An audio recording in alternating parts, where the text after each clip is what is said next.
Hello, CA final student. This is CA Pragnesh Kanabar. I hope that you are doing great, and I know that you are worried about your exams. So don't worry. We will finish off the peer review topic, and we will do it very, very nicely. So you know that there are so many amendments in the May 23 amendment PDF. Yes, why so? Because peer review topic is now revised as per the peer review guidelines 2022, and students want a very clear set of notes with a complete detailed discussion about peer review. Let me tell you that there are two approaches of doing this. First, if you have already done peer review earlier, in your self study, just go through the amendments, but I don't recommend that approach because so many things have changed. All right, because if you just go through amendments, you will not feel comfortable.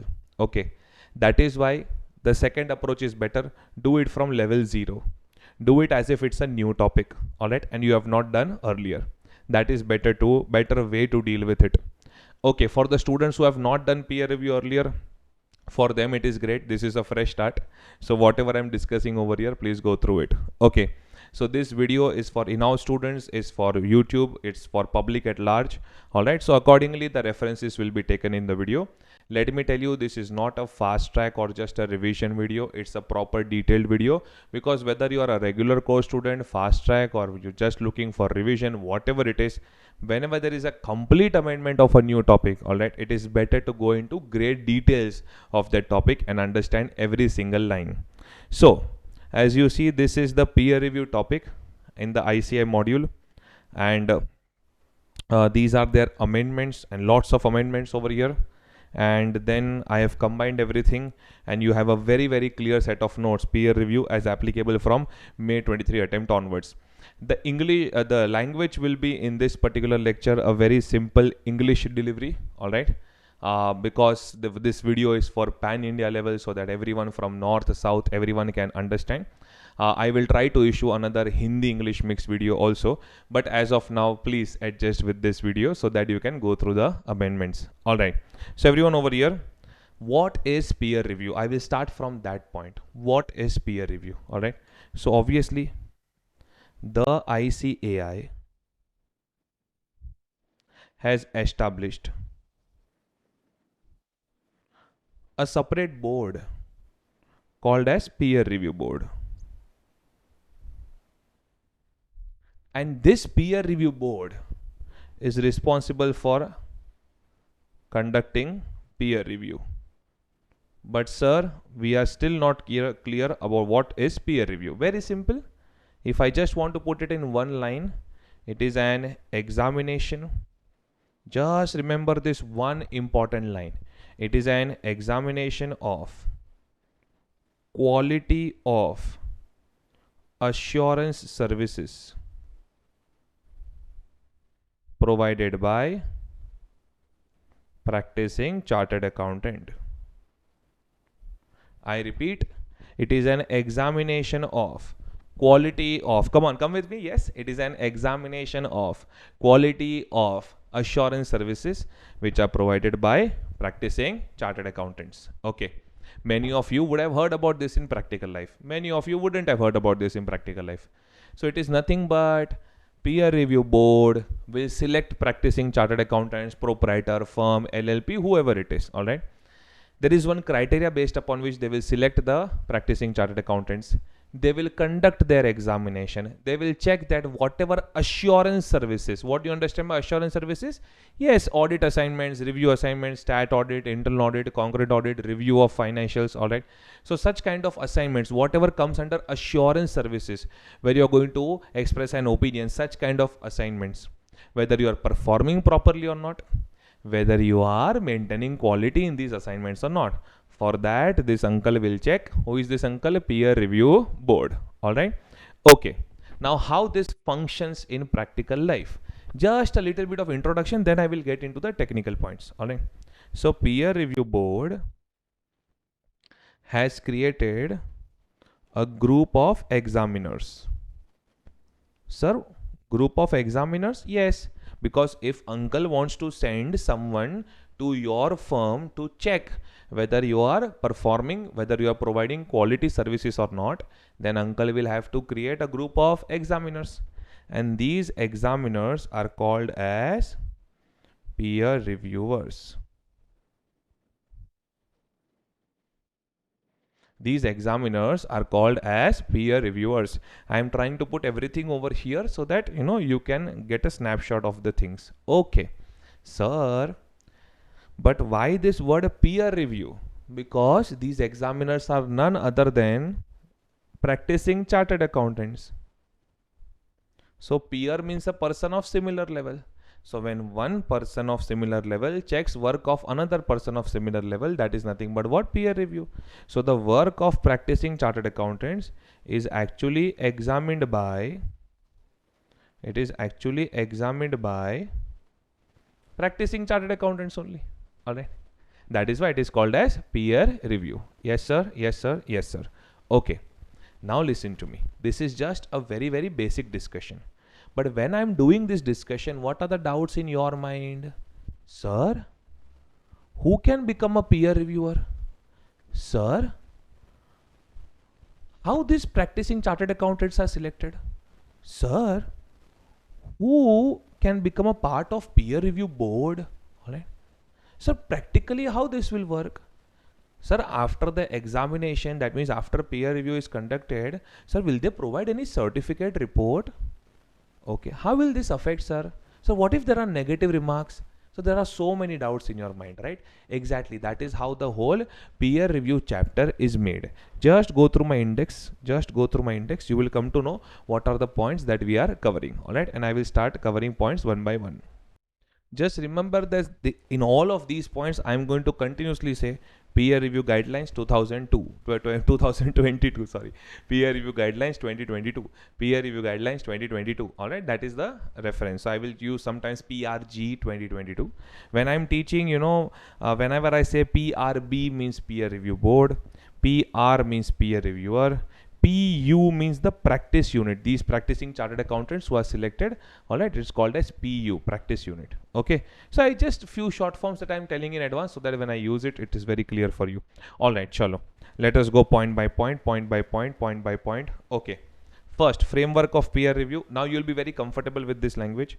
As per peer review guidelines 2022 issued by the ICI, peer means person of similar level. An examination of quality control policies implemented by practice units engaged in audit and assurance services. Yes, listen to me. Look at this bracket. Peer review board is not interested in your non-assurance services. Consultancy assignments where you are just helping client to prepare some data. All right, they are not interested in those services. If you want to go to peer review board and say that please examine me, then they will examine you, don't worry. All right, but they are not interested in you if you are providing non-assurance services. All right, they will be interested in your assurance assignments. I will discuss in more detail about it. Peer review process, I think now it is very clear. I just gave you this process. ICI has established peer review board. Peer review board will select practice unit to be reviewed. Peer review board will form a panel of peer reviewers, person who will act as examiners, and peer reviewer will then finally submit its findings to the peer review board. And at the end, peer review board will issue you a peer review certificate, which is very, very important if you want to conduct audit assignments. All right, I will talk more about it. Peer review guidelines. What if some practicing chartered accountant says, bro, I don't want to follow peer review guidelines. Bro, I don't want to follow peer review guidelines. Yeah, my way or highway. Alright, then in that case, you will be held guilty under clause 1, part 2, second schedule. Okay. You will be held guilty under clause 1, part 2, second schedule. Yes, sir. And second schedule to C Act 1949 means you can end up losing your membership also. Yeah. Okay, so that is how peer review guideline will become mandatory, and you will also ensure that you follow it. Now listen to me. Your approach should be very much exam oriented. Then what they are going to ask in exams and what am I supposed to answer. All right. Okay. Objectives of peer review can be a separate question of 4 marks. Be careful. So the objective is very clear. That was peer reviewer, peer review board, peer reviewer, all right, wants to examine whether members of the institute in practice while carrying out audit and assurance services are complying with accounting standards, auditing standards, applicable laws and regulations, AFRF, council guidelines, idli vada, meendu vada. All right. But students, for this they have given one technical word, all right? Complying with technical, professional and ethical standards as applicable, including audit quality maturity model wherever applicable, or any other regulatory requirement as may be prescribed by the council or any committees. Oh, so how to remember this technically? Okay, so everyone listen to me. My pet quality or my pet is matured, all right? So I will also talk what is conceptual over here, don't worry, but let me first ensure that you by heart this. So whether the practicing chartered accountants while providing, I need to look at my system because I am alone recording it.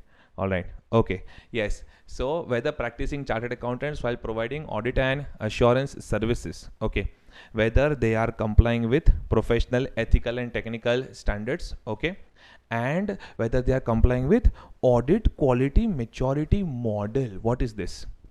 See, currently I am shooting this video on 22nd Feb 2023 midnight. All right. So currently this is for May 23 attempt. Also for November 23. Obviously for further attempts also till that point of time, peer review statement is, peer review guidelines are amended. I don't think that it will be amended for the next couple of years now. Although they have been amending it in the gap of 12-18 months since last couple of years. But I think now it is very much settled. But this audit quality maturity model in the May 23 module of the ICI, they haven't spoken much about it. Why? Because ICAI has come up with one audit quality maturity model in practical life. Some articles may be aware about it, but it is going to be made mandatory with effect from 1st April 2023. So that is why it will be a part of November 23 attempt, along with standards auditing, standards on quality control and stuff. We will also have to teach now audit quality maturity model. Okay. So November 23, May 24, November 24 attempt onwards, no changes in peer review unless there are further amendments. All right. But please stay in touch with us for the videos on audit quality maturity model. All right. But in May 23, you please relax. You don't have too much content on it. Okay, just to tell you that ICI has come up with audit quality maturity model based upon various parameters. The firm has been asked to self-evaluate its own rating, all right, its own score of how much quality it has in human resource management, in practicing, in documentation and stuff. That is just like a self-evaluation card, all right, and it is going to be made applicable to certain audit firms, and then slowly, steadily, they may make applicable for all audit firms. But that's a proper, self-evaluation model, all right, that audit quality maturity model. So everyone, come on. Complying with PET standards, professional, ethical, technical standards. In PET, everything that comes, accounting standard, auditing standard, applicable laws, regulations, AFRF, whatever you are aware of, all right, everything comes under PET. And plus there is one more point on audit quality maturity model. Yes sir, yes sir, yes sir. Okay. Or any other regulatory requirement. Then because we need to by heart this, all right, and then one of the objective will be that he wants to check, he or she, whoever is going to examine wants to check whether you have in place proper systems, including documentation thereof, to amply demonstrate the quality of assurance services. Yes sir, yes sir, yes sir. So listen to me very, very carefully. I want you to by heart this. Objectives of peer review. One is compliance with PET quality. And second one is whether you have proper systems to demonstrate that, boss, you are providing quality assurance services. All right. So come on, everyone, close your eyes. Tell me compliance with PET standards and AQM, audit quality maturity model. Okay, I opened it. Sorry, I will close it. So compliance with PET quality and AQM. And second one is whether you have proper systems in place to demonstrate the quality of your assurance services. So these are the objectives of peer review. And then they have given that the primary objective is to understand whether you are providing quality services or not. The primary objective is not fault finding and to hold you guilty somewhere. All right. And there are so many areas where we take judgmental calls, as a practicing chartered accountant. Like materiality, like evaluation of estimates, like there are so many areas where we take judgmental call. So everywhere peer reviewer can't say that why you took this judgment or why that judgment or why other judgment. All right. So look at this. Peer review is primarily directed towards ensuring little bit of stuffing will be required to score 4 marks. Main over here they will give you 2 marks and little bit of more stuffing will be required. Peer review is primarily directed towards ensuring as well as enhancing the quality of audit and assurance services of chartered accountant in practice. The main objective is not to find out deficiencies but to improve the quality. Alright. Such an objective of peer review process makes it very clear that reviewer is not going to sit on the judgment of the practice unit while rendering assurance services, but to evaluate the procedure followed. They want to know the procedure followed, whether you are providing quality service or not, and they want to give you recommendations to improve your quality. Alright. The conclusion therefore is that peer review seeks to identify and address patterns of non-compliance with quality control. They want to find it out and then they want to give you suggestions so that you can improve the quality. Yes sir, yes sir, yes sir. This is pure theoretical. This is not too much of technical content. This is pure theoretical. Objective of peer review. What is objective of peer review? Compliance with PET standards. Compliance with PET standards and AQM, audit quality maturity model, and other regulatory requirements, and then to demonstrate that we have a system of quality control while providing assurance services. Okay, very good. And then few points over here, you score your 4 marks. Yes, I'm going slow because I know that this is going to be very, very important for your exams. Then students, listen to me. This can be a separate 4 marks question. They will just ask you to elaborate what do you understand by PET quality. All right. So PET standards and quality maturity model, what do you understand by that? But that quality maturity model, they don't have a lot of content over here. Just whatever comes to your mind for PET, professional ethical technical standards, accounting standards, IND, AS, AF, RF, applicable laws and regulations, standards on auditing, standards on review engagement. All right, go on and on. Council guidelines, guidance note, idli vada, just go on and on. All right. So accounting standards, IND AS, engagement quality control standard, guidance notes, AFRF, applicable laws and regulations. Just that they've added one more point over here. Any other technical, professional, ethical standards and other standards issued by any authority governing the profession of chartered accountants. All right. So you need to be very clear about what kind of questions can be asked and what should be your delivery. Correct? You can't just go on reading the points. Okay. Now over here, everyone. Scope of peer review. Now let me tell you, from here we can have MCQs plus brief answers. Up till now, with respect to MCQ, I did not find any point. Now you will start finding points where you can be asked MCQs. All right. Scope of peer review. I repeat for the 100th time. The peer review process shall apply to all assurance engagements signed by a practice unit during the period under review. The entire peer review process is directed at the assurance services.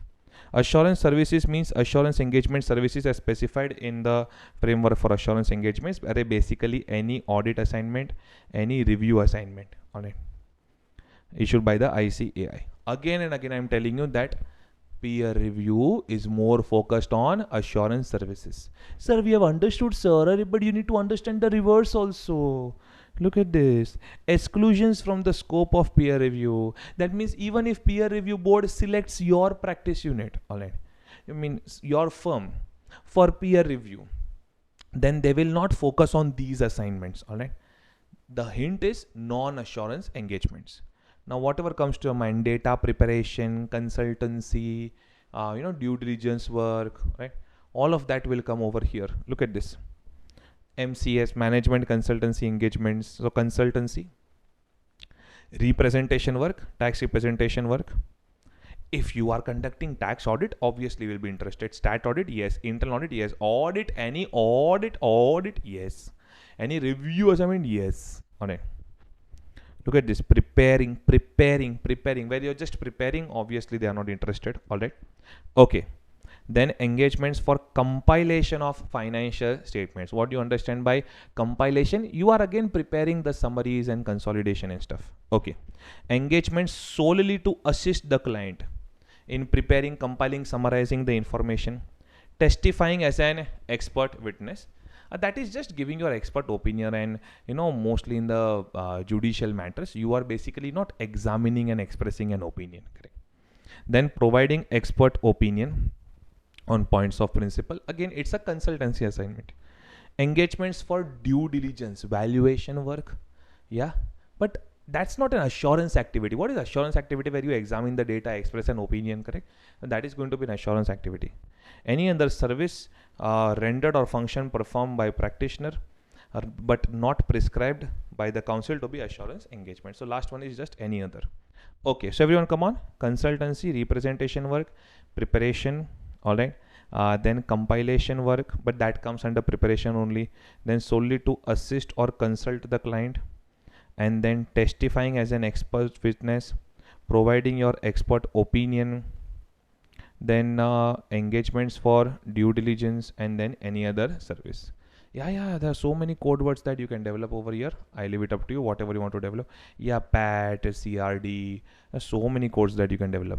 Yeah, dr pat and stuff. There are many codes you can keep on developing. Okay, dr pat also is fine, but I want you to remember this, that is for sure. All right, that scope of peer review, what is the exclusion? I want you to remember this. Am I clear with this? And one liner hint is non-assurance engagements. So sir, if you are a practicing chartered accountant providing assurance as well as non-assurance services, you can be selected. I never said that you will not be selected. You can be selected by the peer review board. I will show you the selection criteria also. All right, but they will be more interested in examining the quality of your assurance services. Okay, everyone over here, we come back. So 3.1 and 3.4 to be read together. Okay, then whenever your assurance engagements are selected for examination about what kind of work you have done, all right, one question that comes to your mind is, let us say I have performed an audit activity 7 years or 8 years back. So can the peer review board ask me to show my documents of last 10 years, 11 years, 12 years? I may not have even retained it, because even retention period is of 7 years here from the date of auditor's report. So is there any defined period? How much can they go into my past? All right, kitna jayenge past mein? Look at this, 3.3. The peer review period can be one of your MCQs. Be careful. Once a practice unit is subjected to peer review, its assurance engagement records pertaining to peer review period shall be subject to examination and review by the peer reviewer. Peer review period means 3 financial years preceding the year in which practice unit is selected. Oh. Or such other period or any period as may be prescribed by the peer review board for conducting peer review in a specific case. Oh. 3 financial years preceding the year in which practice unit is selected. So if you are selected currently in 22-23, then we go back to the last 3 preceding financial years. All right. So if this is the current year, then we move to 21-22, 2021, and 19-20. 3 worst years of this decade, but that's okay. 19-20, 20-21, 21-22, and if current year is 22-23. I think you can easily make out in the MCQs. So I don't feel that this is going to be a big problem, but do remember this.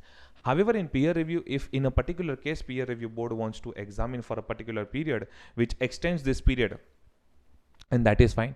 Every single line over here that you see is unless otherwise allowed by the peer review board. Okay, so everyone over here. So we are on the point of scope. One thing is very clear in the scope: all assurance engagements. It's better to take a pause and understand that why we are reading it, what kind of question can be asked on scope coverage. All assurance engagements pertaining to a particular peer review period, that is 3 years preceding the current year. Okay. Non-assurance engagements are excluded. Fine.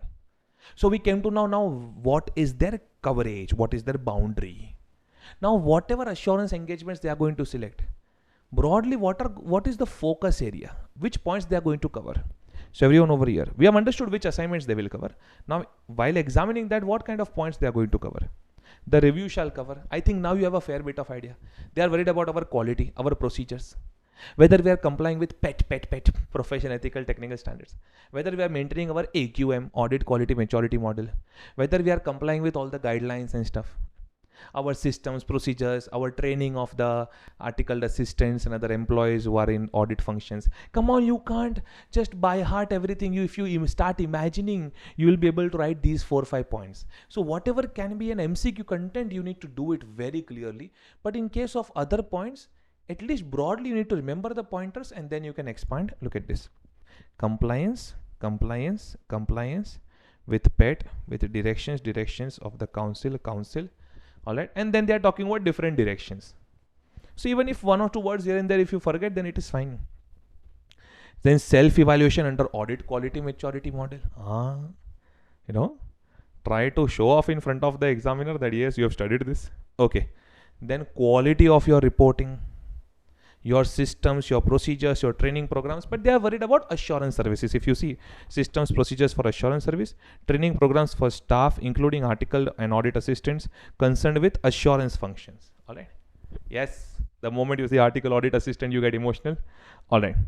Now I have many jokes, but I'm not cracking too many over here because I'm trying to be on the point because we have lots of points to be discussed and I know you are always running short on time.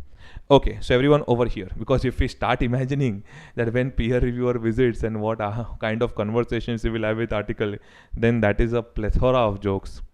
So everyone, how many questions we have covered? Yes, keep on reminding yourself how many questions we have covered. One is on objective of peer review. That itself can be of 4 marks. Then professional, ethical, technical standards, elaboration of that point, that itself can be of 4 marks. Okay. Then scope of peer review. Okay. So we have understood assurance engagements, we have understood the period, and we have understood broadly what they are going to cover, and we have understood that what is excluded, right? Okay. So that can also be of 4 marks, MCQ. There are so many points possible over here. Okay. We move ahead to a very, very important point, which is the core area of amendment from May 23 attempt student onwards. All right. Applicability of peer review. I think students will be very much relieved for the students, I'm talking about those students who have done peer review chapter earlier. So practicing chartered accountants in the earlier framework were divided into level 1 unit, level 2. Students had to buy hard because based upon every single assignment, your categorization could change and the frequency of peer review could change. And really it was getting difficult for the students to crack it properly in the exams. And those questions were turning out to be difficult, but now it has been simplified. Yes, look at this. The criteria for peer review are as follows, and this also reduces the length of our video. At the end, peer review procedures, all right, that is little on a higher side, all right, but that's okay, manageable. But this particular discussion is going to reduce the length of the video for sure. The criteria of peer review are as follows. First of all, there is one new concept that peer review board has come up, and that is called as peer review mandate. That means peer review board issues a PDF peer review mandate, and whatever they have written over there needs to be mandatorily followed. All right, so look at this. Peer review can be mandated for such practice units as may be decided by the council. The point is that whether such kind of mandate has been issued by peer review board, the answer is yes. I will talk about other points later. First, let us clear the mandate. All right, let us understand where peer review is mandatory, where the practice units cannot say no. All right, okay, so everyone over here, look at this. For mandatory category, the council at its meeting of the council held from January 22 decided to mandate the peer review process. Then they again met in February, March 22. All right, and then they came out with this.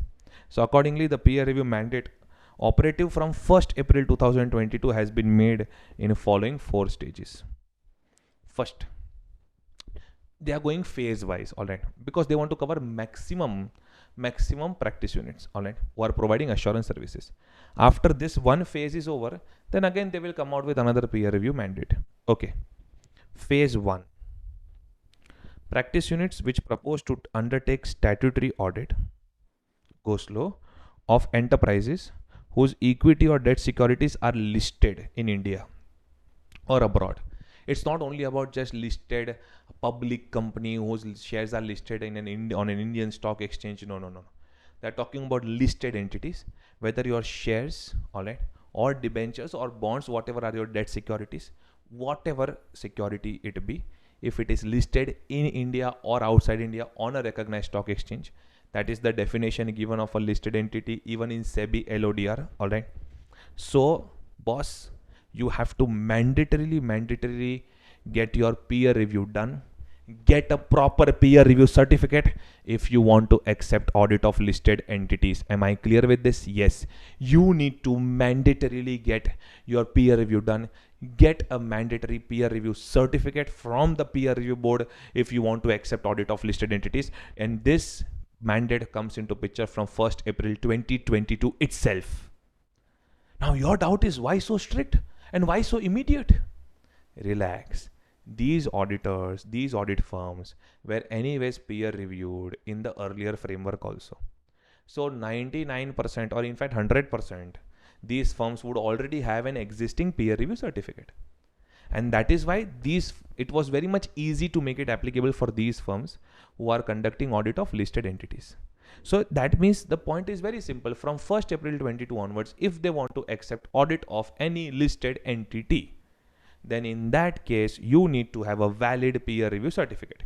If you already got yourself peer reviewed, all right, in the earlier framework, and if you have a peer review certificate which will expire in 2023 or 24, then fine, continue with that certificate. No need to get another peer review done over here.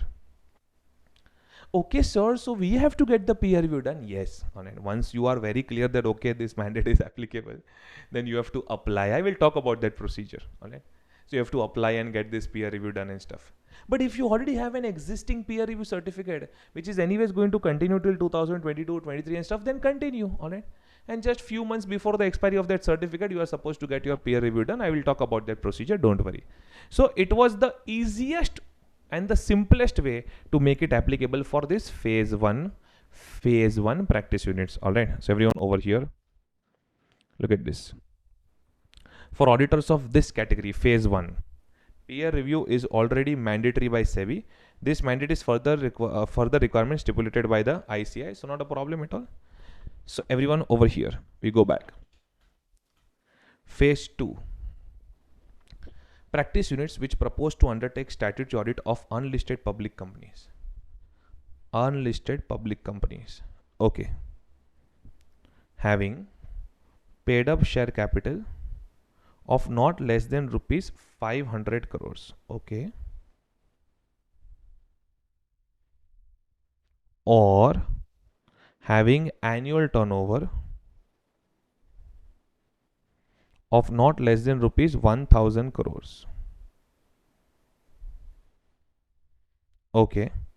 Or having in aggregate, okay, total amount, outstanding loans, debentures and deposits of not less than rupees 500 crore.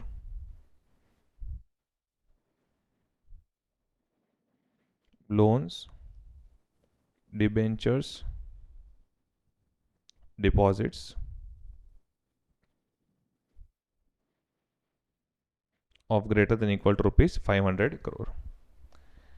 So paid up share capital greater than equal to rupees 500 crore, or turnover greater than equal to rupees 1000 crore, or loans, debentures, deposits greater than equal to rupees 500 crore. If any one of the limit is also satisfied as per 31st March of immediately preceding financial year, then in that case you will come under this phase 2 if you want to accept audit of these companies. It has become very logical now. So if you want to accept audit of these companies from 1st April 2023 onwards, right, you won't be able to do it if you do not have a valid peer review certificate. If you already have an existing peer review certificate, fine. Continue up till maturity, and before that certificate expires, ensure that another peer review is done. I will talk about the timeline and procedure. Don't worry about it. But if you do not have a peer review certificate, ensure that you get yourself peer reviewed immediately, because from 1st April 23 onwards, if you want to accept the audit, you will have to obtain a peer review certificate in case of these companies. So we are very clear that there is no private company over here. Sometimes in negative way also you can remember. Okay. Yes. Okay. So unlisted public companies which are reasonably big, but don't you think that auditors of such big companies would be the ones who are also auditing listed entities? So very logically, peer review board has thought that anyways they would have got their peer review done. Alright. So mostly phase 2 wala auditors would also be covered in phase 1, correct? So there will rarely be an auditor who is conducting audit of such big unlisted public companies and not auditing even a single listed entity. So I think phase 1 compliance will ensure phase 2 compliance also. Alright. Okay. Phase 3. Practice units which propose to undertake the statutory audit of entities which have raised funds from public or banks or financial institution of over 50 crore. Wait, I will talk about numerical limit. First circle the word entities. So they are not just talking about public, private or whatever it is. Okay? They are giving one criteria applicable to all entities. Okay. So entity which has raised fund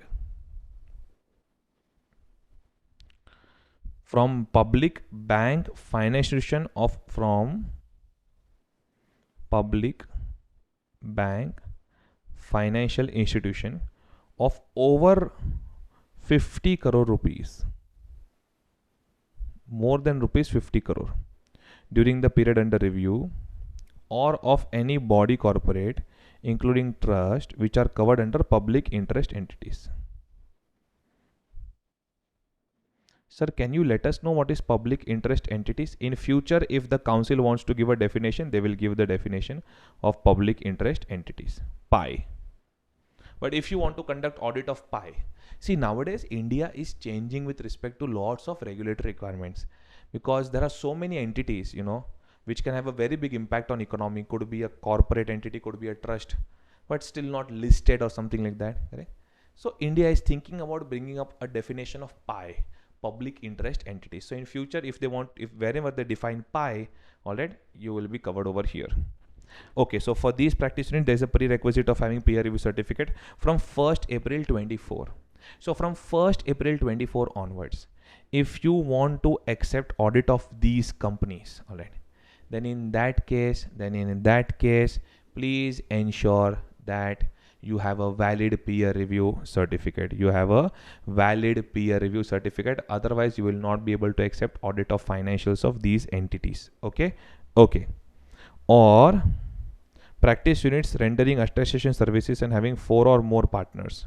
For these practice units, there is a prerequisite of having peer review certificate before accepting any statutory audit. So one general rule. I think from 1st April 24, almost everyone will be covered. All right. So practice unit with 4 or more partners. See, even if you are a proprietor, but if you want to audit these entities, you will for sure, have to obtain peer review certificate, even if you are a proprietor. But let us say you are a partnership firm with 4 or more partners, and you don't want to audit these entities. You want to audit my company. My company's name is Glow Commerce Learning Private Limited, very small company. So they are saying 4 or more partners whenever they want to accept any stat audit on it. 4 or more partners firm, if they want to accept stat audit, matter over. From 1st April 24 onwards, if they want to accept any stat audit, they need a peer review certificate. So I think almost every single practicing chartered accountant will be covered by 1st April 24. But still, look at this phase 4. Practice units which propose to undertake audit of branches of public sector banks. Let me tell you something. Very small level practicing chartered accountants, alright, as normally freshers and stuff, they start with these kind of assignments, where we accept the audit of branches of public sector banks. Alright. So for these practice units, there is a prerequisite of having peer review certificate. So from 1st April 25 onwards, at least by this time, it is for sure that everyone would be covered, because normally even a proprietor practicing chartered accountant tries for audit of branches of public sector bank. SBI bank branch audit is like a Rojgar Yojana, employment scheme. So everyone over here. So if you want to conduct audit of financial statements or financial statement branch concurrent audit, whatever it is. All right, look at this. They have just said audit of branches of public sector bank. It could be a branch level concurrent audit also. The branch of PSU bank bank branch audit. All right. Then you are covered over here from 1st April 25. Okay. Or look at this. Practice units having 3 or more partners. Okay. And if they want to accept any stat audit, so they've covered 3 or more partners also. I think almost every single practicing chartered accountant would be covered over here. All right. I think because there will be very few chartered accountants who are still not getting covered. Let us say they never want to accept a stat audit, right? Or they are just into stock audits also. Otherwise, mostly every single chartered accountant would be covered. Only few very small level practicing chartered accountants may not be covered. So this is a good coverage. This is a very good coverage, all right, of peer review. Okay, so come on, can we play a rapid fire round? 22 listed, 23 unlisted public company, 24 funds raised pie. All right, 25 PSU bank branch or 3 or more. All right, so everyone over here, come on, 22. I went a little fast over there, but I've explained slowly first, correct? So come on, 22 stat audit of listed entities, 22 stat audit of listed entities, 22 stat audit of listed entities, 23 unlisted public companies, public companies 500,500, unlisted public companies 500,500, crores. All right, paid up share capital, turnover, loans, debentures, deposits. Okay, so you have to focus on these limits. I'm sorry, all right, I'm dancing like this, although I'm not a good dancer, I'm not a good singer, but somehow this needs to get at the tip of your tongue. All right, then if you want to accept stat audit of entities who have raised funds from public bank or financial institution over rupees 50 crore, or stat audit of public interest entities, then first get yourself peer reviewed from 24. All right, and practice unit for 4 or more partners. See, 4 and 24 tallies but 3 and 5 does not tally. I'm just joking here. All right, so you will have to see this 4 or 5 times. All right, beta, and you will have to ensure that you are by hearting this. But the whole classification is, boss, if you want to accept this assignment, get yourself peer reviewed by this date. If you want to accept stat audit of this entity, get yourself peer reviewed by this date. If you want to accept stat audit of this entity, get yourself peer reviewed by this date. If you are 4 or more partners, get yourself peer reviewed by 1st April 24. And if you want to accept stat audit, if you are 3 or more partners, you want to accept stat audit, please get yourself peer reviewed by 1st April 25. So I hope that you will read this at least 4 or 5 times. In fact, pause it, read 4 or 5 times. You have doubts, use my chat box of the app, ask the doubts over there. All right, it will take some time for me to reply students who have not enrolled with us. All right, because there are so many messages, but I will reply for sure within few days. And for students who have enrolled with me, they can join our live doubt solving sessions and WhatsApp doubt solving, and so many areas I'm there with you. All right, so but get your doubts resolved over here. Okay, and ensure that this table you are by hearting properly, you are memorizing it, you should not forget it. This is the PRM. So what is PRM? Peer review mandate. Okay, now everyone over here, thus at each phase before undertaking statutory audit, the concerned practice unit should possess peer review certificate. So at each phase before accepting statutory audit. Oh, so for these branches of public sector bank, you said for congruent audit also you take it. See, because they've used audits of branches of public sector bank. Everywhere else they were very clear, stat audit. All right, but take care.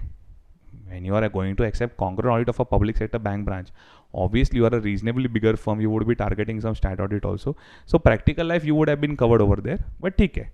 They have said statutory audit. So everywhere just think about statutory audit. Chalo, can you close your eyes and give me the points? Chalo, let me try. Statutory audit of listed entities, you should be peer reviewed by 1st April 22. All right, 1st April 23 onwards, if you want to accept statutory audit of unlisted public companies, all right, having paid up share capital 500 crore or more, or annual turnover 1000 crore or more, or in aggregate outstanding deposits, debentures, loans, borrowings greater than equal to rupees 500 crore. If any of this limit as per 31st March of the previous year, going to see, if you want to accept stat audit of these unlisted public companies from 1st April 23 onwards, you need to get yourself peer reviewed.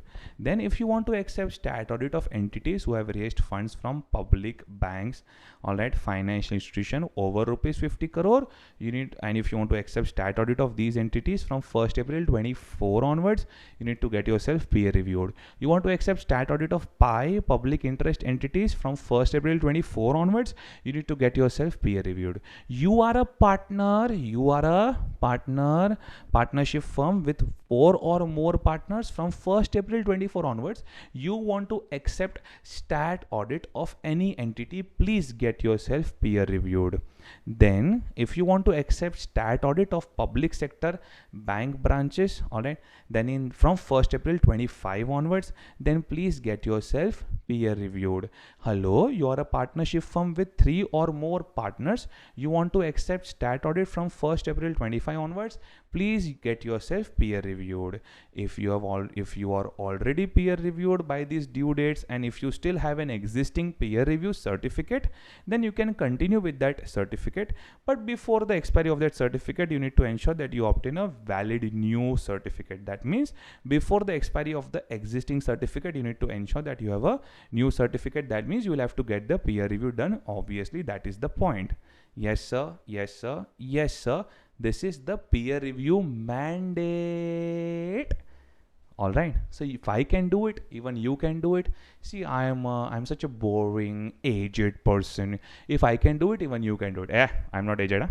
All right, so everyone over here, on the date peer review becoming mandatory for a practice unit, if it is in possession of a peer review certificate, eyes got cleared of all the dust.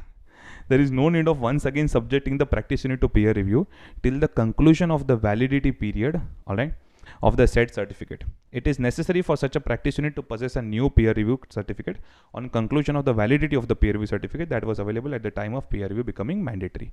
All right, whenever you get a peer review certificate, no matter, there is a due date written over there, that by this time, I mean validity period, not due date, validity period, that this certificate is valid only for 3 years. Normally certificates are valid for 3 years. Validity can be extended if you request to the peer review board, but there is a validity given over there, and before that validity expires, you need to ensure that you get a new peer review certificate. So well in advance you will have to get a new peer review done. All right, yes sir, yes sir, yes sir. Wait, this is the mandate.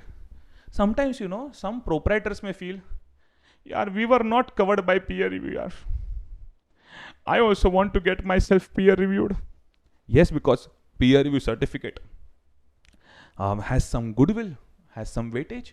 Many clients feel good when you are peer reviewed. All right, many entities would like to give you audit and other assignments only if you are peer reviewed, correct?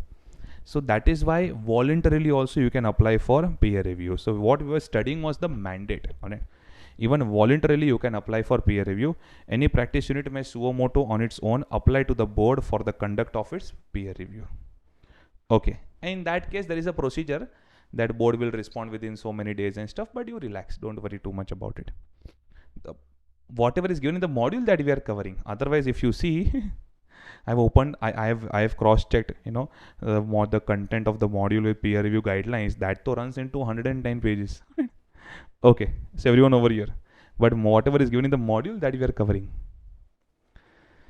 Special case. So voluntarily also going to special case. The board, based on a specific information from regulators, regulatory authorities, from the secretary of the board, from the ICAI, all right.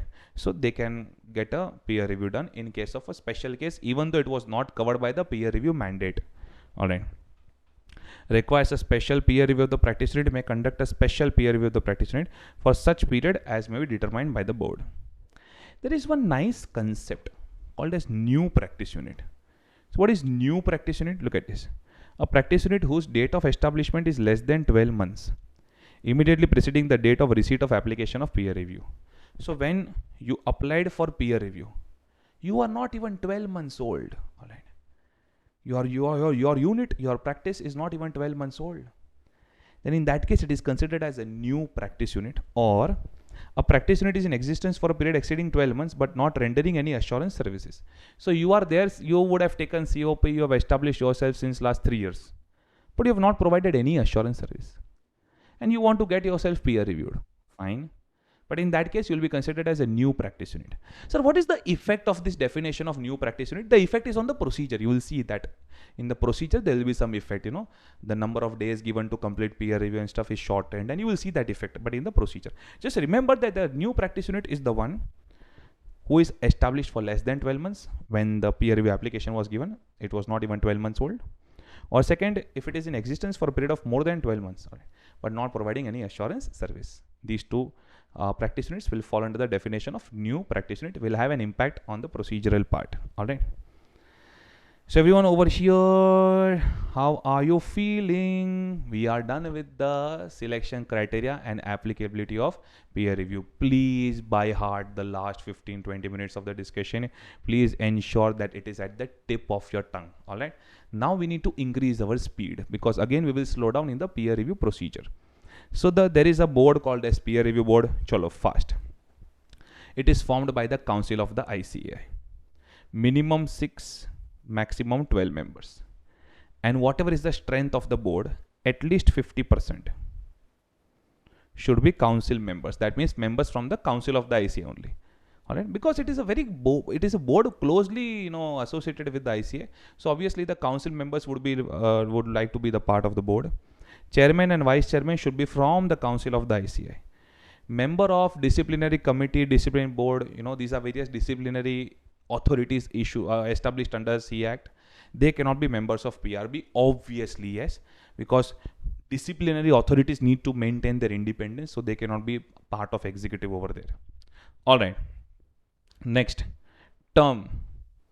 2/3 of the members, let us say total there are 9 members. All right. Then 2/3 is what? 6 members. Okay. 2/3 of the members will have a term of 3 years or expiry of their term in the council, whichever is earlier. So normally term is 3 years, but if that term in the council itself gets expired, right, then once they leave the council, they will leave the PRB also, correct? Then in that case, that term gets over. Chairman and vice chairman will be from the council, and they will be rotated every year. All right. Okay. Now there was a long paragraph on minimum attendance, quorum, and lots of things were given. But in the revised peer review guidelines, which you are studying now, right, there is only one paragraph. Relax. That provisions related to time, place, and quorum of meetings and stuff shall be governed by CA Regulation 1988. So they will give separately in the regulations. As of now, relax. Nothing more is given over here. Okay. Casual vacancies, whenever there are casual vacancies, will be filled by the council. And every member of peer review board, including PRB secretariat, means the official secretary of PRB, everyone has to sign a declaration of confidentiality. There are some form numbers given over here which you can ignore, because that format and stuff is not printed anywhere in the module, not even in the amendments. All right, so you can just ignore the form numbers wherever you see. Okay, now everyone over here, very, very interesting discussion, and one of their favorite discussion of who can be appointed as a peer reviewer, who is eligible to become a peer reviewer. Right? The reviewer is the one who is going to examine the quality of assurance services provided by practice unit. Yes sir, yes sir. Then who can be the reviewer? Look at this 6.1, qualification and experience. Peer reviewer shall be a member in practice with at least 7 years of assurance practice experience. Listen to me. Peer reviewer must be a practicing chartered accountant, and that also with at least 7 years of assurance practice experience. So earlier it was 7 years of audit experience. Now it is 7 years of assurance practice experience. All right. Okay. That is one major change. When I say assurance, it could be auditing, it could be review services. All right. It could be stat audit, internal audit. So that is, assurance is a very big phrase. Okay, so you must be a CA in practice currently, and that also with 7 years of assurance practice. But there are so many chartered accountants who would have done job for 6-7 years or 10 years, 12 years, and then they would have shifted to practice. So they are highly experienced, but they may not have completed 7 years of assurance practice. All right. And in that case, do we have some kind of concession for them? Yes, there is a separate requirement.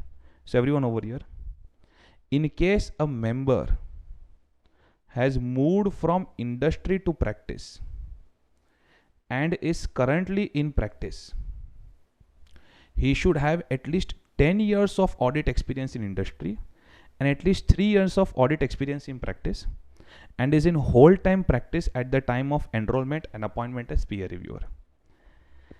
So for the members who have moved from industry to practice, they are very clear in their language. First of all, currently you should be in practice. So let us say I moved from job to practice, then practice to job, and then again job to practice. They do not have a problem. Currently you should be in practice. Okay. He should have at least 10 years of audit experience in industry, greater than equal to 10 years of audit experience. Sir, are you sure that they have used the word audit experience over here, sir? Sir, are you sure that they've used the word audit experience over here, sir? Because here they made it assurance experience, sir. All right. So these are peer review guidelines. I did a control F, eligibility. All right. Having at least 10 years, look at this. A member in practice who has subsequently obtained a certificate of practice, having at least 10 years of experience in employment and at least 3 years of audit experience in practice, and is in whole time practice at the time of enrollment and appointment as peer reviewer. That is what they have written in the guidelines. Now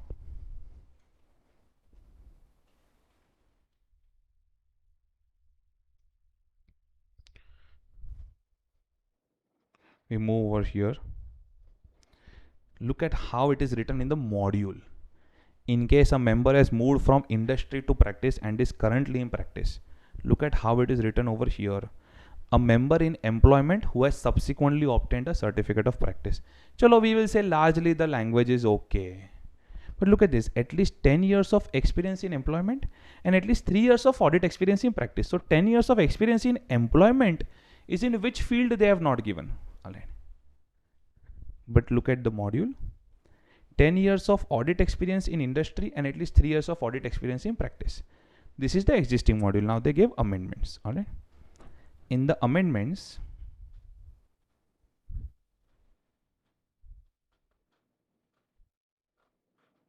this is all applicability and stuff. Then look at this. They say in para 5.1 eligibility to be a reviewer. In point 1, para 5.1, point 1, instead of 7 years of audit experience to be read as 7 years of assurance practice experience, which I've done, which I made the change. But I think someone who was preparing the module did not look at the second change. All right. Or there is a little bit of clerical error, I would say. But then obviously when they are drafting the papers and stuff, they will go by their particular, module content. Okay. Then that is why we will keep the same language: industry greater than equal to 10 years of audit experience and currently in practice, so greater than equal to 3 years of audit experience in practice. Here little bit of language should change, that who has obtained COP subsequently. All right.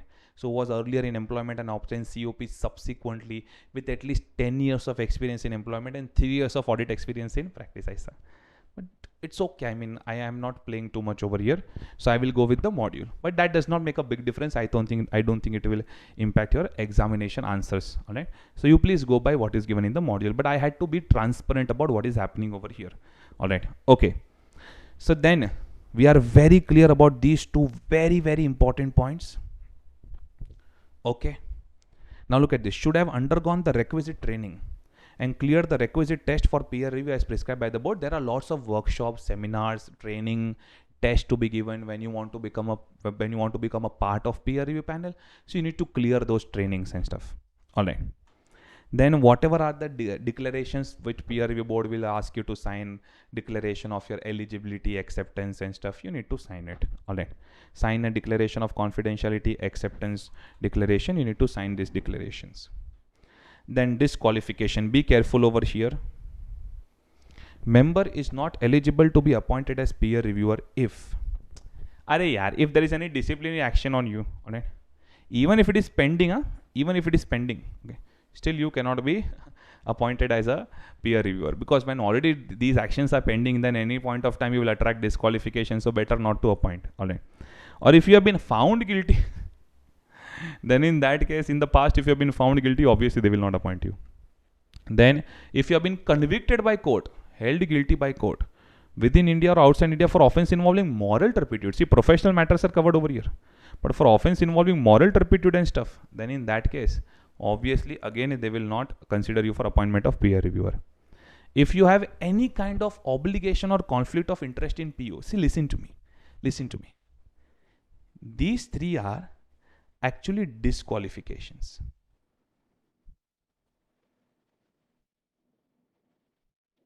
Actually, module has put up this under disqualifications, this 4 and 5. This is not actually disqualification 4 and 5.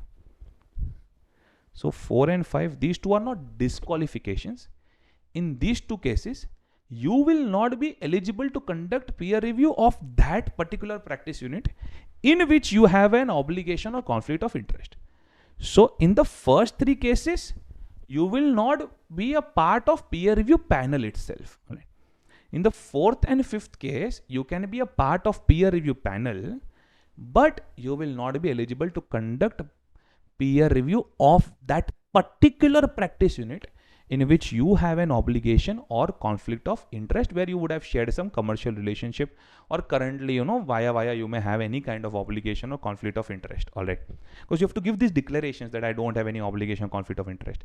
Then next, in that particular practice unit, under any of the partner, if you went if you had gone through articleship training, all right, then in that case, you cannot conduct peer review of that practice unit. Otherwise, it will be hashtag, it's a comeback for vengeance. You harassed me during articleship. Now it's a payback time. All right. So you will turn out to be too vindictive over there. And that is the reason that peer review board fears that please don't conduct peer review of this practice unit. So, but let us say if the partner has shifted, under whom you did articleship, that partner has shifted to another practice unit, then you can't conduct peer review of that particular practice unit. All right, because they are very clear that if you are registered under a particular partner of a practice unit where you did your articleship, of that particular practice unit, you cannot conduct peer review. I'll show you the exact English that they have used. If he has undergone training or articleship under any of the partner of the practice unit. All right, Vaisa. So everyone over here. So in these two cases, although peer reviewer is eligible to be a part of peer review panel, but he cannot conduct peer review of such practice unit. But he cannot conduct peer review of such practice unit. Yes, sir? Yes, sir. Okay. Now everyone over here. Specific restriction on peer reviewer could be a short MCQ. Please be careful. Very, very important. So in order to maintain your independence, they are very clear that, let us say today, if you are appointed as peer reviewer, then in the last 2 years and in the next 2 years, you will not accept any kind of professional assignment from that practice unit. All right. So look at this. A peer reviewer shall not accept any means any, all right, no professional assignment from the practice unit for a period of next 2 years from the date of appointment. Further, he should not have accepted any professional assignment from the practice unit for a period of 2 years before the date of appointment as a reviewer of that practice unit. Yes sir, yes sir, yes sir. Okay. Now look at this branch peer reviewer. This is acha, so 6.4. I think you are very clear. I gave a very clear explanation. If there is any doubt, you can talk to me. But I give a very clear and crisp explanation. Last 2 years, next 2 years, no assignment from the practice unit. All right. So the points which do not require too much of elaboration, I'm not going into too much of detail over there. Branch peer reviewer. All right. This is another concept that has come up. So once a practice unit is selected for peer review, if a peer review board wants, then they can appoint a separate peer reviewer for the branch of practice unit. All right. So that the peer review is done properly. Because for a huge practice units, huge firms, you may need it. Means a reviewer appointed to conduct peer review of branch of a practice unit. The qualification, other obligation, everything of the branch peer reviewer shall be same as that of reviewer. Yes sir, yes sir, yes sir. Okay, now listen to me. When you are going to conduct peer review of a very big practice unit, you may need help of your assistants, right? Yeah. So we will take our articles. Yeah. No. There is a restriction. Look at this. You are allowed to take an assistant, but look at this. Can peer reviewer use a qualified assistant? All right. I know sometimes articles are more intelligent than chartered accountants, but qualified. The reviewer may take help of a qualified assistant while carrying out peer review. In this context, the board decided to clarify that peer reviewer is permitted to take assistance of only one assistant who shall be a chartered accountant and a person who does not attract any disqualification under CA Act 1949. The name of the qualified assistant which the reviewer would like to assist him shall be identified and intimated to the board as well as practice unit before the commencement of peer review. So you need to give the name of your assistant, a qualified assistant who will help you before the commencement of peer review. Such a qualified assistant shall also have to sign declaration of confidentiality. Yes sir. He shall have no direct communication with the practice unit or the peer review board. Everything will be handled by peer reviewer only. This assistant will just act as your assistant. Yes sir. Yes sir. And hello, this qualified assistant should be your partner or your employer. You cannot just hire another practicing chartered accountant externally. So it should be either your partner or your employee. All right. So it should be from your firm.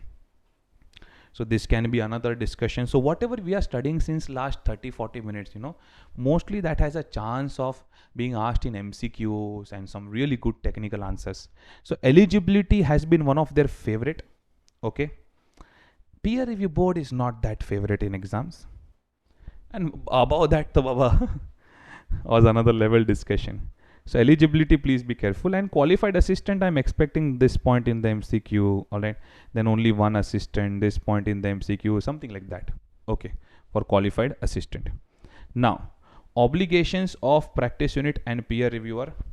Obligations of practice unit. See, when you read these obligations, you will understand that peer review board wants practice unit to cooperate in the peer review. Achha, if they are thinking about fees and stuff, then fees is actually paid by the practice unit of the peer review. Yeah. But they have not given all of those details in the module. It is fixed by the peer review board, but paid by practice unit. Look at this. Obligations of practice unit: provide access to the reviewer of any record, document, register maintained by practice unit. Provide all information, explanation to the peer reviewer that he needs. I think you can even guess and write what kind of obligation will come over here. Obviously, they are not going to talk about provide food. Provide all assistance to peer reviewer for conducting peer review. If any record is not legible, my handwriting, or in different language, then practice unit shall provide records in legible form to peer reviewer with a translation in English or Hindi. Hello. Yes. So because normally what happens is that north people will go to south, south will go to north, east, west. They will crisscross, because if peer reviewer is from the same region or the same city, he could turn out to be a competitor. So normally person of Delhi would go to Chennai would go to Delhi. So the translation in English or Hindi is required. Sometimes practicing chartered accountants prepare records in the mother tongue. I respect mother tongue. There is no tongue like mother tongue. All right. There is no language like mother tongue. But please provide translation in English or Hindi. Now this can be your MCQ. Be careful. Obligation of the peer reviewer. Now look at this. Very good point. Peer reviewer has access to the working papers of practice unit, and practice unit cannot say no, because working papers, even though property of auditor, but when there is a legal compulsion, you will have to disclose, right? Exactly. But peer reviewer cannot take extracts, copies of practice unit's client's file or records examined by him while conducting peer review. This is a very good point. You cannot take copies from the working papers. But yes, you will have access to the working papers. Oh. Then please complete peer review in prescribed time frame. I will talk about time frame. We are going to talk about time frame. The reviewer shall document all his working papers and submit a copy of his working papers to the board if called for by the board within 18 months of submission of review report. So normally that is your retention period. Within 18 months of your review report, board can call you and you will have to submit your working papers. After that, if you want to burn your working papers, you can do it. But normally you would retain it for a longer period, right? Okay. So again, this can be your MCQ. Wherever there are facts, figures, little twist turn can be your MCQ. Alright, but listen to me very carefully. Now we are going to understand the peer review procedure. Alright, which is going to be an important part. Okay, after that you can read the 9th point. This is just to ensure that you answer a particular examination question, stepwise approach adopted by reviewer. All right, once I discuss the procedure, you can write even 20 points on it. So these 4 points you will easily understand. Okay, but let us discuss the procedure. Look at this peer review process. Peer review process. I have kept some spacing over here so that wherever required we can do some diagrammatic presentation. Okay, so the peer review process. Imagine peer review process. You want to conduct stat audit of listed entities from 1st April 22 onwards. You will need a peer review certificate. Chalo, 1st April 22 gone. Now let us move ahead. All right. 1st April 23 onwards. You want to accept stat audit of unlisted public companies with paid up share capital 500 crore or more. Oh, you will need a peer review certificate. So I will have to apply to the peer review board, right? Okay, or I voluntarily want to go for peer review. So I will have to apply. Who am I? Practice unit. All right. So I'll have to apply to the peer review board, right? Exactly. Look at this. Practice units which desire to get peer reviewed shall make an application for peer review. I told you ignore form numbers. That's okay. There is an application plus there is full questionnaire where peer review board will ask about your firm, policies, assignments and stuff. So you have to fill up the whole questionnaire so that the whole data is accumulated by the peer review board. All right, so practice unit will make an application plus send answers to the questionnaire and send it to the peer review board. In case peer review is initiated by the board, the application cum questionnaire should be submitted by practice unit on the request of peer review board secretary. But that's fine. This could be rare cases where peer review board will initiate. Otherwise, obviously, you will initiate because you want to accept the assignments. Okay. The application mentioned above received by the board shall be duly numbered. That's okay. We are not going behind too many clerical points. On receipt of the said application. Now this is a very good point. So, after this, straight away come to 4th point. On receipt of said application cum questionnaire, names of 3 reviewers shall be recommended by the board to the practice unit within 3 working days. Okay. So peer review board will recommend name of 3 peer reviewers to the practice unit. That which one do you like for your marriage? Seems like shadi.com stage. But let me tell you that why this recommendation is being given over here. Why? Because I told you there is a bright possibility that some peer reviewers may be strong competitors of the practice unit. Then at least practice unit should be allowed to understand that who is going to examine him. Alright, who is going to examine the practice unit. Because if all the 3 peer reviewers turn out to be the strongest competitors of practice unit, then the peer review could be biased. Alright, and that is why this process is followed. So there is some logic behind it, don't worry. Recommend name of 3 peer reviewers to the practice unit, but within how many days? Within 3 working days of the receipt of the application. Alright, so we have 3 working days over here. The practice unit shall select 1 out of 3 recommended reviewers and intimate the board within 1 working day of receipt of the names. Alright, so we have seen now throughout the whole amendment, the number of days have reduced. Alright. So I think peer review board is extremely worried about it. So practice unit will select one. Sir, what if all three are competitors? Then practice unit will request peer review board that please, sir, please provide a fresh name of recommendation. But see, peer review board will also apply common sense and recommend the names. All right, so select one peer reviewer. All right, and inform the same to the peer review board within 1 day. Working days, huh? If we don't find working days, then I will highlight. Otherwise, just days are working days. All right. The board shall appoint the peer reviewer selected by the practice unit in accordance with these guidelines. Okay. So peer review board will then appoint the peer reviewer selected by practice unit. I'm writing it, just makes you feel more confident, that is why. The board shall intimate the reviewer so selected to submit a declaration of confidentiality to the practice unit within 2 working days from the receipt of choice of the name of the reviewer. Oh, all right. Because practice unit is also worried, na, yaar, their working papers are going to be accessed by the peer reviewer. So obviously practice unit is worried about confidentiality. Oh, so peer reviewer needs to submit confidentiality declaration to the practice unit within 2 days. Within 2 days of my birthday, within 2 days of this step. All right, so we will connect whenever we see the days, we will connect with the previous step, so they will come to know. So after this step is over, within 2 days. Yes, the practice unit shall also provide a copy of application cum questionnaire in form 1 submitted to the board. You remember when practice unit submitted its application to the peer review board, it filled up the questionnaire, yes, which even the peer reviewer would want to see, yaar, because peer reviewer would also want to obtain more and more information about the practice unit. Yes, so, yes, so, yes, so. The practice unit will also submit the application plus questionnaire, copy of application plus questionnaire to the peer reviewer within how many days? Within 2 working days of the appointment of the reviewer. All right. Within 2 days of peer reviewer appointment. All right, all right, all right, all right, all right. So after this, we have this step. Okay. So now Shadi.com stage is over. Peer reviewer has been appointed and everyone has got the information that they wanted. Yes, yes, yes. Okay. Just looking at the software that is recording properly or not. Okay.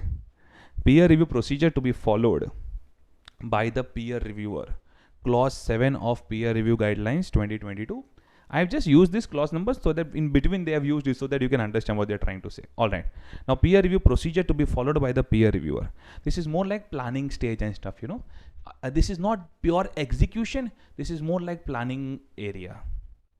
Before commencement of peer review, the reviewer shall ensure that the declaration of confidentiality is furnished to the practice unit and acknowledgement of the receipt thereof is obtained. I am not highlighting this point, that we understood in the previous point itself. On receiving the application cum questionnaire, exactly. This is where the previous stage ended. Now it feels like this stage is continuing it. On receiving the application cum questionnaire in form 1 from practice unit, the peer reviewer shall initiate the peer review by intimating the practice unit of a proposed visit and the proposed samples selected to be kept ready by the practice unit. The proposed samples selected are to be intimated by peer reviewer in form 5 prescribed by the board. Yaar, what is this? Array, I hope you are understanding this now. So the earlier stage from where we continued was that practice unit submitted the application plus questionnaire to the peer reviewer. From here we continued, right? Now peer reviewer has received it. So peer reviewer now needs to communicate. Look at this. Shall initiate peer review by intimating practice unit the date of proposed visit plus, it just a minute, I'll lengthen the arrow. Plus the peer reviewer also needs to communicate proposed samples. Sir, samples? Are हाँ, stat audit, internal audit, alright, concurrent audit. Sir, only stat audit can be reviewed. This is where you are going wrong. Boss, I am a practice unit. I wanted to conduct stat audit of unlisted public company, 500 crore or more paid up share capital from 1st April 23. I applied for peer review. That was just a selection criteria. Now, when I apply for peer review, every single assurance engagement record is subjected to peer review. So if the peer reviewer wants to select internal audit sample, he can select it. He wants to select systems audit sample, concurrent audit sample, he can select it. Because peer review is just not focused on quality of stat audit service, it's focused on quality of assurance service. I give you a guarantee, if you haven't heard this, maybe 90% of the students will go wrong, will say, yeah, he shouldn't have selected internal audit, he cannot select concurrent audit, he should select only stat audit. Arey Baba, when I want to conduct stat audit, I apply for peer review, right? But then peer reviewer can come and he can select any assurance engagement record. Yes, that is what you studied in the scope of peer review also. Check point number 2, 3 and stuff. Yeah. Okay. So peer reviewer will submit will intimate the date of proposed visit plus whatever is the proposed sample to the practice unit. All right. And for intimating that informing proposed sample also, there is one format which the peer review board has created. The reviewer may seek further additional clarification from practice unit on the information not furnished by the practice unit. The practice unit shall provide this information to the reviewer within 1 working day. This can happen in case to case basis. This can happen. All right. It depends upon case. It depends upon the case. I mean, this will not happen in every peer review, right? So it is not a part of my general notes, general diagram that I'm making. All right. This depends upon case-to-case basis where peer reviewer has asked for any additional information. Practice unit needs to provide within 1 working day. The reviewer shall within 2 working days of receiving the information from practice unit, select the assurance service engagements that he would like to review and intimate the same to the practice unit. Alright, so everyone over here, look at this. The peer review shall initiate the peer review by intimating practice unit of proposed visit and proposed sample selected to be kept ready. Alright, so he will, sir, what is the difference between these proposed samples and sir, assurance service engagements? Listen, my proposed samples are a stat audit or internal audit. My assurance service engagements are stat audit of X Limited, internal audit of Y Limited. So I need to be very clear that I'm going to review these files. All right. I would have already obtained all the information. I will be very clear that I want to review these files. All right. So everyone over here, after receiving all the information, after receiving required information from the practice unit, peer reviewer needs to submit his final assurance engagements selection, needs to submit to the practice unit within how many days? Look at this, within 2 working days. Within 2 days. Sir, this 2 days we are exactly not understanding, sir. Hello. Let us say if this point is not required, then in practical life, once practice unit submits you the application and the questionnaire, which was given to the peer reviewer, copy of that. And if peer reviewer does not need any further information, then straight away he needs to tell me the sample within 2 days. All right? But if he needs information, then he will tell me that, boss, I need more information. Within 1 day, I will provide it. And then after I have provided within 2 working days, he will come back with the sample. All right. But if point number 3 is not there, then straight away this point, all right, will be communicated within 2 working days of receiving the application and the questionnaire. Okay? Because point number 3 depends upon case to case. Now, the reviewer shall plan for on-site review. I'm telling you, up till now, he has not yet visited. These are all email communications that are going on. The reviewer shall plan for an on-site visit for initial meeting in consultation with practice unit. Now the reviewer is going to visit practice unit. But listen, when you're going to meet someone, please give them some time to get ready, yaar. It's the first meeting. Look at this. The reviewer shall give practice unit at least 2 working days to keep ready the necessary records. All right. So dates are decided with mutual consent in personal life and practical life and professional life everywhere. But at least 2 working days should be given to keep ready the necessary records of selected assurance services. Am I clear with this? Yes or no, sir? Yes, sir. So one thing is very clear, that before your on-site visits, you need to give time of 2 working days to the practice unit. Yes, sir. All right. The reviewer and practice unit shall mutually cooperate. Now, this is going to be very important MCQ point, that the entire review process is completed within 20 working days from the date of receipt of application from the practice unit for being peer reviewed, or from the date of notifying the practice unit about its selection for the review, as the case may be. So, when practice unit made an application to the peer review board that, boss, we want you to conduct our peer review, right? Then from this date, all right, so today I made an application, now from the next day start counting 20 days, all right? Within 20 days peer review process should be completed. So that means on-site visit and everything, yes, the whole peer review process should be completed. All right. If you count the days, you will realize it is actually getting completed within 20 working days. Let me also give you the number of days for which you can visit on site. All right. So once peer review starts visiting the practice unit, look at this. In case of peer review, when he starts visiting the practice unit, he needs to ensure that total within 20 working days it is over. You want to count the days? Wait, I'll come to the next point later on. You want to count the days? Look at this. Just for your clarity, you will feel better. So peer review made an application to the peer review board. All right. After receiving the application within 3 days. So 3. Okay. Within 3 days, peer review board had given the recommendation. Plus, we will do all addition over here. Plus 1. Within 1 day, you were supposed to communicate which peer reviewer you want. All right. Within 2 days, he was supposed to give you declaration of confidentiality. All right. After that, he means within 2 days he will be appointed and he will give declaration confidentiality. Within 2 days, you were supposed to give your information. Okay. Then if he needs any further information, within 1 day you are supposed to give it. All right. Then let us say within next 2 days, he will give you all the proposed samples and everything. All right. Then, boss, we are going to visit and stuff.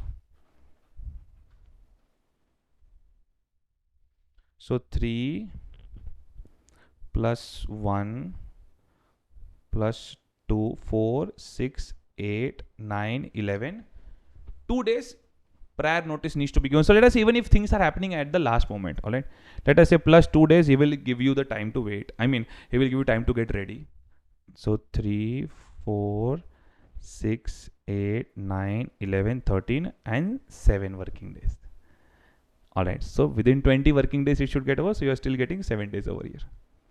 Feeling confident now? Yes. Okay. So everyone, let us come back.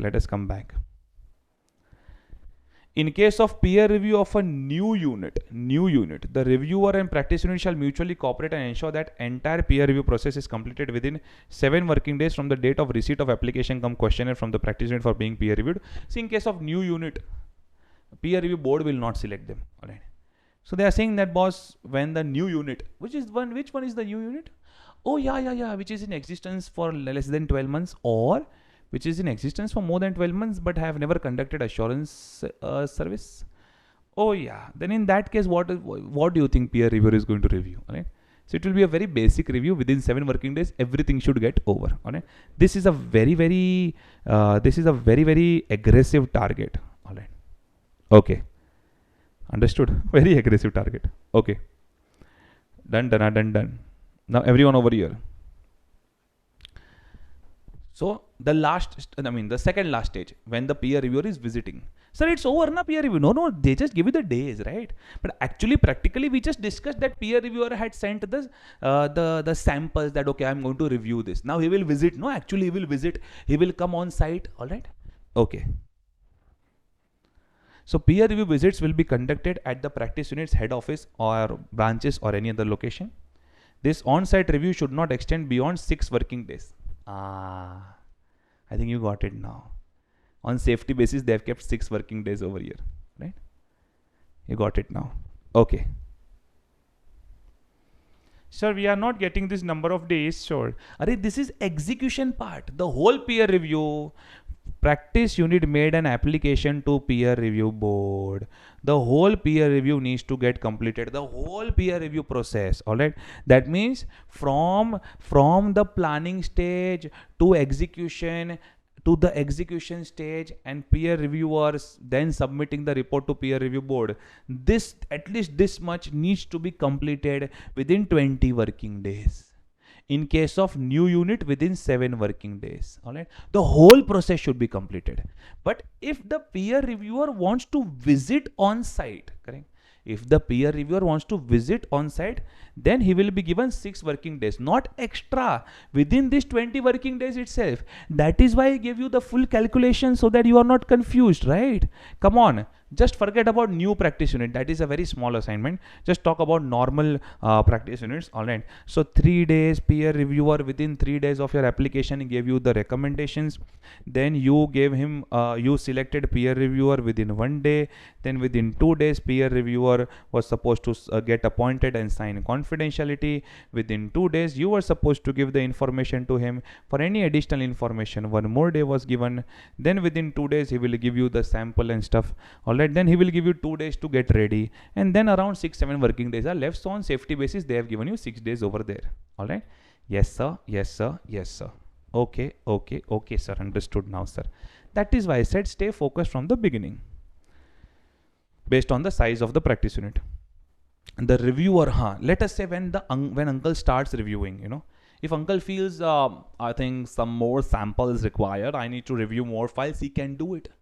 You cannot deny saying that, peer reviewer, you first asked us for X limited, Y limited, now you're asking for Z limited. Naughty boy, peer reviewer. No, you can't do that. You will have to cooperate in that case. The reviewer may enlarge the initial sample size of assurance service engagements for the review if the reviewer deems fit. Yes, sir. All right. The reviewer is required to carry out now listen to me. He will first obtain understanding of the firm's overall control system. Okay, then he will take up a particular assignment. In that assignment, how did you implement your internal control over your team, and what are your documents? That's it. So first they will say he will carry out a compliance review of the following general controls. Means he will just try to understand the firm's overall quality control system. And then for each sample that he has selected, he will perform test of controls and test of details. That means test of controls of how the audit partner controlled the team and the assignment. All right. And test of details, the working papers and stuff that he is going to review. All right. Okay. But listen to me, this is very important, that when he's trying to obtain an understanding of the overall firm's quality control system, all right, he is going to obtain an understanding of I am also. What is your overall firm's policy on independence? Right. What is the overall firm's policy on maintenance of professional skills standards? What is the overall firm's policy on getting more and more consultation for the team wherever the team requires? What is the overall firm's policy on recruitment, supervision, staff development? All right. Then what is the overall firm's policy on office admin? Right. So I am also. All right. Because in the end, in the report also, he has to comment upon these areas. Okay.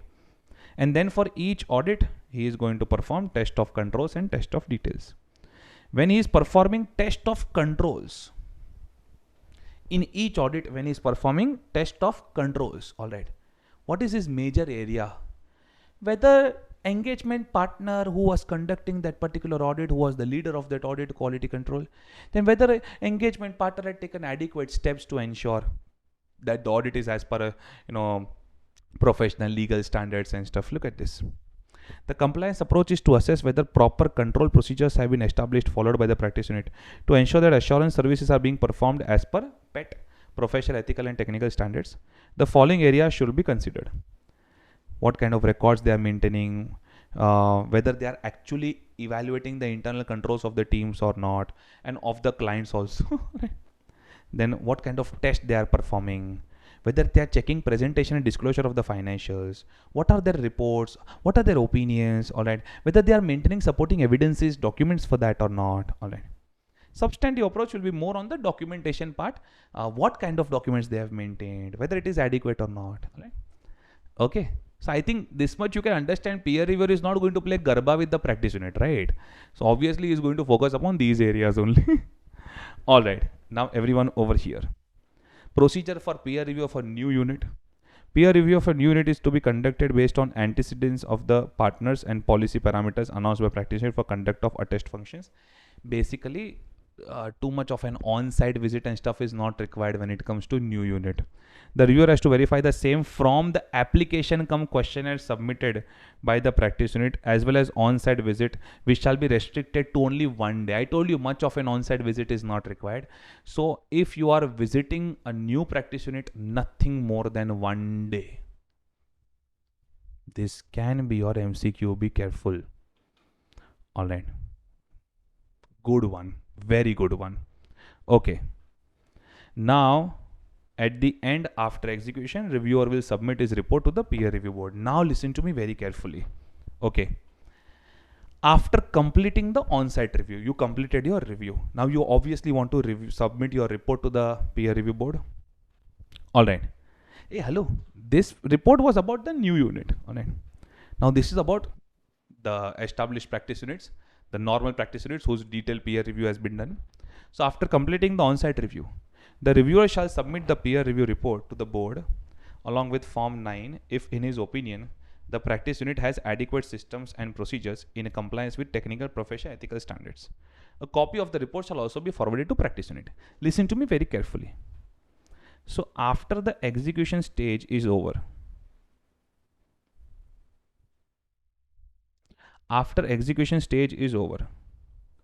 there are two possibilities.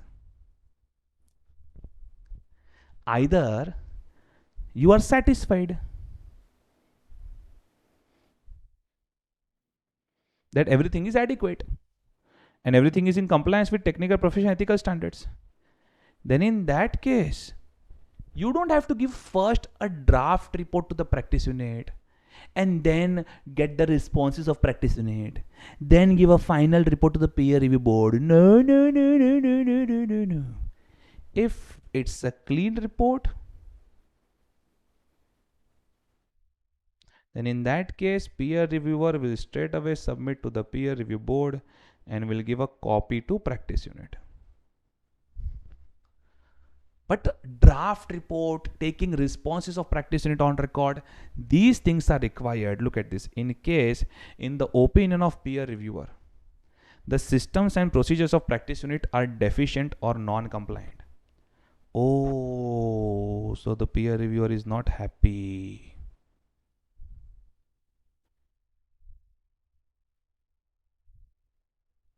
Then in that case, look at this. With reference to any matter that has been noticed by him, or if there are other matters where he wants to seek clarification or he is confused, all right, he shall communicate his findings to the practice unit and a preliminary report should be issued by him. I think this was questioned recently in November 22, if I'm not wrong. Preliminary report, yeah.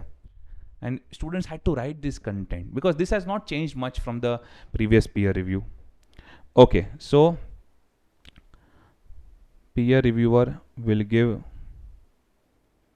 a preliminary report to the practice unit only if he is not satisfied or he wants some kind of clarification. Okay, now obviously practice unit needs to respond, right? Give its responses, right? Exactly. The practice unit shall within 2 working days of the date of receipt of findings, make its submissions or representations in writing to the reviewer. Oh, so is this within 20 days of the of 20 days of peer? No, this is not within 20 days of peer review process, correct? Although they should ensure that the whole process is completed. When I say 20 days, means whatever we have discussed above reporting stage, that needs to be completed, correct? But if there are observations and stuff, then it may not be practically possible to finish it within 20 days. Then though things will get extended a little bit, all right? Okay. So everyone over here, the practice unit shall within 2 working days of the date of receipt of findings make its submissions or representations in writing to the reviewer. Then practice unit will submit its response to the peer reviewer. Now there are 2 possibilities, right? Either peer reviewer is satisfied with the response. So peer reviewer is satisfied with the response. Or let us say you gave a nice masala dosa to the peer reviewer. Or let us say peer reviewer is not satisfied with the response.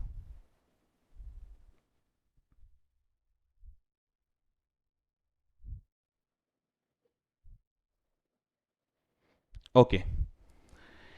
In case reviewer is of the opinion that the response submitted by the practice unit is not satisfactory, or over here reviewer says that he is satisfied. See boss, if reviewer is satisfied, he will submit the report to the peer review board with a copy to the practice unit.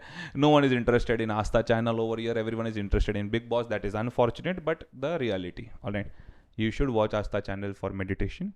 So everyone over here, if reviewer is satisfied, then he will just straight away give a report to the peer review board and copy will be forwarded to the practice unit. But if reviewer is not satisfied, then in that case, reviewer shall submit a qualified report, modified report, alright, to the board, incorporating every single finding and reasons and everything, alright, and a copy of report shall be forwarded to the practice unit also. Oh, now we are going towards the conclusion. The peer review report should clearly state peer review board wants a clear comment from the peer reviewer. The peer review report should state that the system of quality control for assurance services for the period under review has been designed so as to carry out assurance services in a manner that complies with PET. This is the main opinion paragraph of the peer review report. The main paragraph is whether the quality control services is designed to ensure compliance with PET or not. This is the main quality control paragraph. The peer reviewer shall ensure to submit the following documents along with peer review report. Whatever are the additional reporting requirements, whatever information was received from practice unit, questionnaires, which samples is selected, what kind of preliminary report was given, draft report if any, what kind of submissions were received from practice unit. Basically everything that you saw up till now will be documented and reported to the peer review board.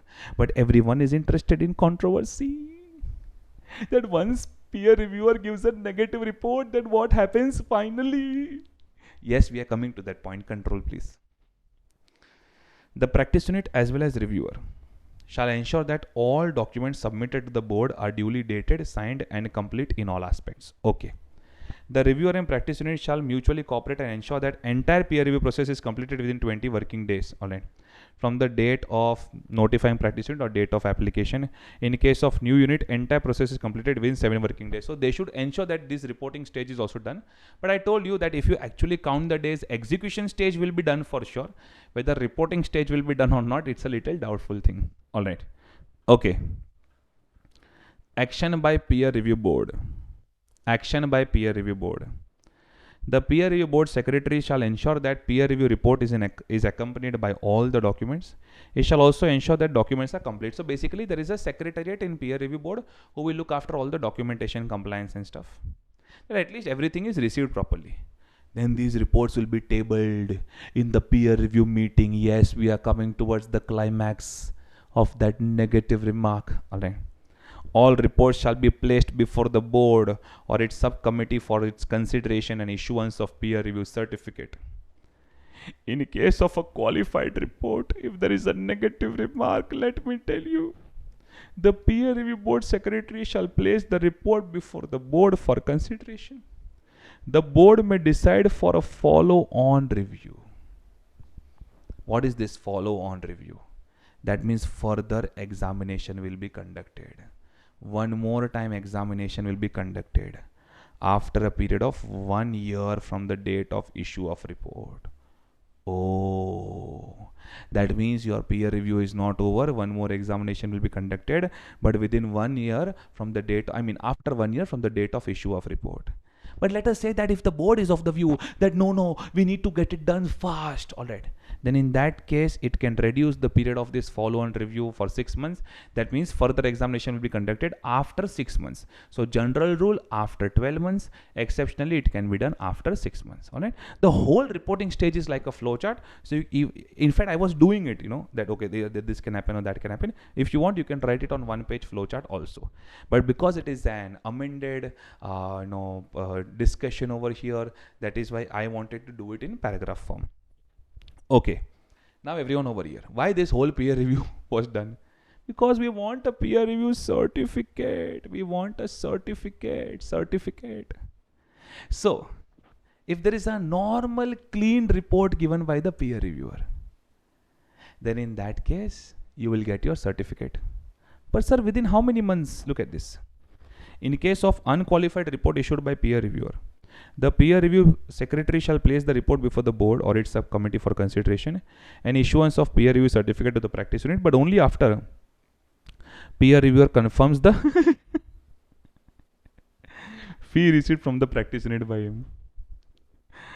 A peer review certificate shall be issued to new units subject to the procedures followed by the reviewer of these guidelines and other clauses of these guidelines as the case may be. But that's okay.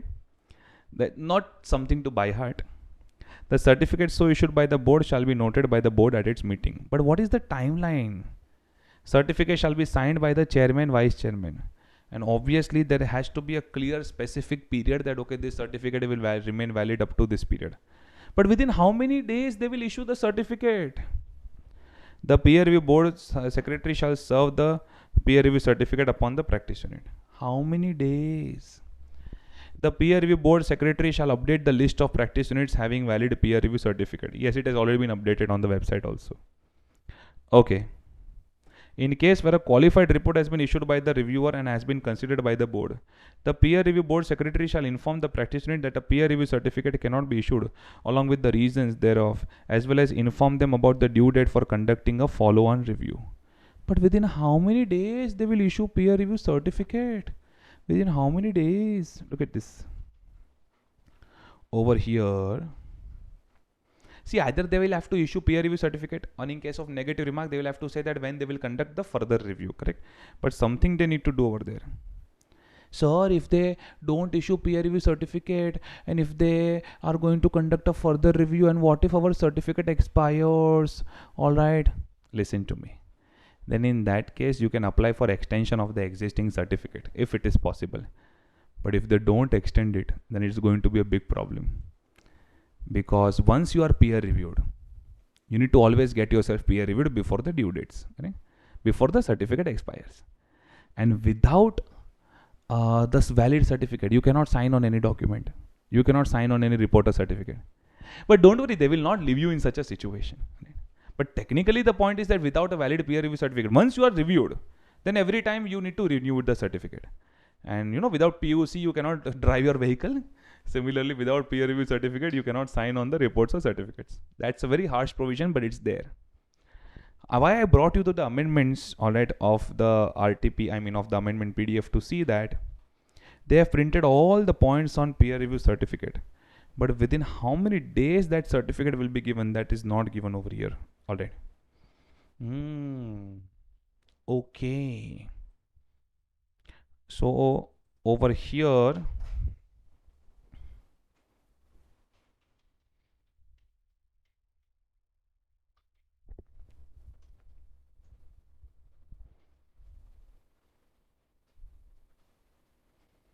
you see so many points on certificate.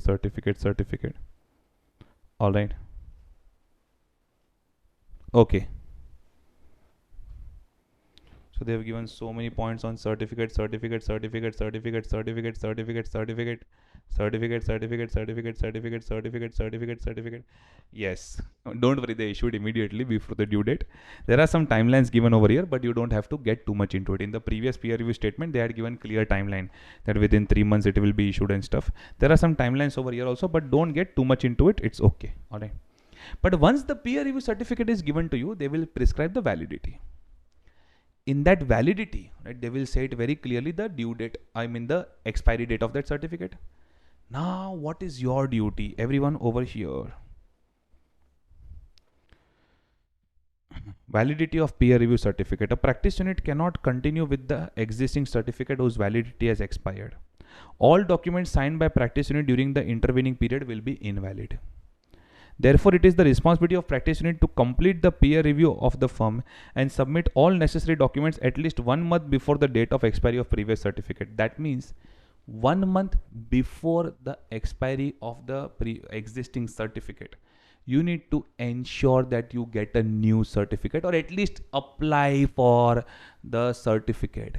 Hello, I said give all the information to the peer review board. That means you need to get peer review done at least, I think, 2 months in advance, because I think you need to make an application 2 months in advance, because only if you make application, then within 20 days your peer review will get over. Then the documents will be submitted to the peer review board and they will take some time. So 1 month before the date of expiry, you don't have to apply for new peer review. Your peer review should get over and you should submit all the documents. All right. Yes. Another MCQ point, be careful. The whatever peer review certificate is issued to you will be valid by default for a period of 3 years or such other period as the board may decide. And if the board wants to extend your validity on your request, then the board can do it, not a problem. All right.